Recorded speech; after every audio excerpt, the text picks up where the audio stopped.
Hi guys, welcome to half ticket music. हम बात कर रहे हैं उन फिल्मों के बारे में जहाँ पे किशोरदा ने बच्चन साहब के लिए टाइटल कैरेक्टर के लिए गाना गाया था।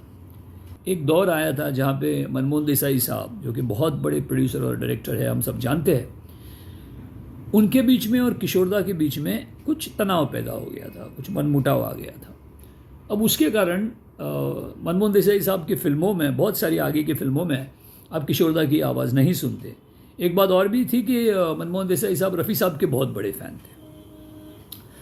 तो फिर जब फिल्म कूली बनने को आई, जब रफ़ी साहब थे नहीं उस टाइम पे और किशोरदा के साथ में रिश्ते ठीक नहीं थे, तो ऐसी वक्त में फिल्म कूली के लिए उन्होंने सारे गाने गवाए शब्बीर कुमार साहब से। अरे शब्बीर कुमार साहब बहुत अच्छे सिंगर है, जिसमें टाइटल जो हम बात कर रहे हैं, टाइटल रोल, टाइटल कैरेक्टर जो कूली का गाना था, सारी दुनिया का बोझ हम उठाते हैं। उसके बाद में मनमोहन देसाई साहब की ही 1985 में फिल्म आई थी, वो थी मर्द। अब उसमें भी यही हुआ, कुछ गाने शब्बीर कुमार साहब ने गाए और जो टाइटल गाना था मोहम्मद अजीज साहब ने, मुन्ना अजीज साहब ने गाया। मर्द टांगे वाला मैं हूँ, मर्द टांगे वाला, मुझे दुश्मन क्या मारेगा, मेरे दोस्त है ऊपर वाला। लेकिन हुआ यूँ है कि चाहे वो कूली हो या चाहे वो मर्द हो, ये दोनों ही गाने किशोरदा की गानों की तरह पॉपुलर नहीं हुए, ये सच्चाई है। उसके बाद की कुछ फिल्में हैं जहाँ पे किशोरदा थे नहीं, लेकिन उन्होंने पहले से गाया हुआ था और ये फिल्में बाद में रिलीज़ हुई, पिक्चराइजेशन बाद में हुई थी। पहली फिल्म याद आती है 1988 में जो रिलीज़ हुई थी और बहुत ही एम्बिशियस फिल्म थी, और वो थी शहंशाह, टीनू आनंद साहब की। बहुत ही एम्बिशियस फिल्म उस टाइम की।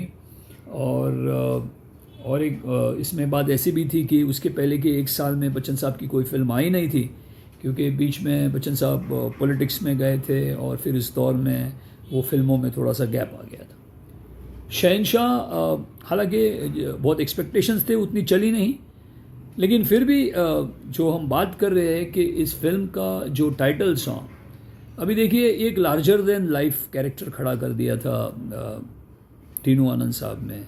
अब हम सब ने ही देखा है कि जिस तरह से शहंशाह का वो स्टाइल था, उनकी वो इमेज थी, वो कॉस्ट्यूम थे, वो जो फेमस डायलॉग था, रिश्ते में हम तुम्हारे बाप लगते हैं, तो सारी चीज़ें लार्जर देन लाइफ थी। खुद बच्चन साहब लार्जर देन लाइफ है।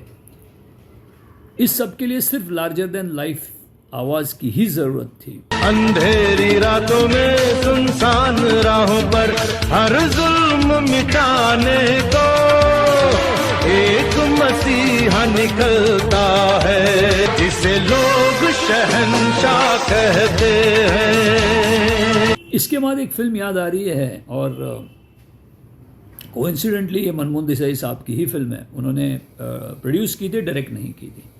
वो जो डिफरेंसेस थे, मिसअंडरस्टैंडिंग्स थे किशोरदा और मनमोहन देसाई साहब के बीच में, वो दूर हो गए और किशोरदा ने फिर से एक बार गाना चालू कर दिया। हमारा दुर्भाग्य कि फिर किशोरदा नहीं रहे। बहुत बारिश हो रही थी उस गाने के रिकॉर्डिंग के टाइम पे, और किशोरदा आए और किशोरदा ने वो धुन सुनी और उन्होंने अन्नू जी को कहा कि देखिए, मैं पहले अंतरा गाऊंगा, उसके बाद में मैं मुखड़ा गाऊंगा, क्योंकि इस गाने की एनर्जी बहुत है। और जिस एनर्जी में किशोरदा ने वो गाना गाया है, जो आवाज़ में तूफान था, वो कमाल का था।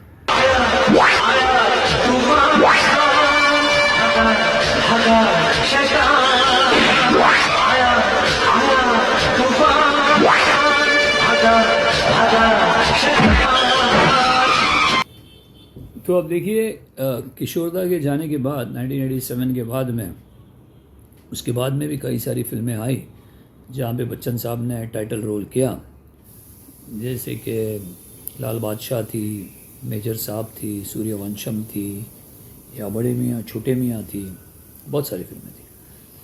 लेकिन कोई भी ऐसा कोई टाइटल कैरेक्टर को लेके कोई गाना हमें याद नहीं आता है बच्चन साहब का, उसके बाद में, जो कि एक माइलस्टोन गाना जिसे कहा जा सकता है। देखिए, बच्चन साहब ग्रेट है, इसमें कोई शक नहीं है। लेकिन ये भी उतनी बड़ी सच्चाई है कि बच्चन साहब के उस स्टारडम को, उस सुपर स्टारडम को अगर म्यूज़िकली किसी ने एक अलग ऊंचाई पे पहुंचाया तो वो किशोरदा थे। जैसे राजेश खन्ना साहब की स्टारडम को भी एक ऊंचाई में पहुंचाने का कमाल किशोरदा ने किया था, वही कमाल उन्होंने बच्चन साहब के लिए भी किया। तो बस ऐसी बातें हैं और ऐसी चीज़ों के बारे में बोलता रहूँगा। अगर आप इसे पसंद करते हो तो हाफ टिकट म्यूज़िक को लाइक कीजिए, शेयर कीजिए, सब्सक्राइब कीजिए। Thank you very much.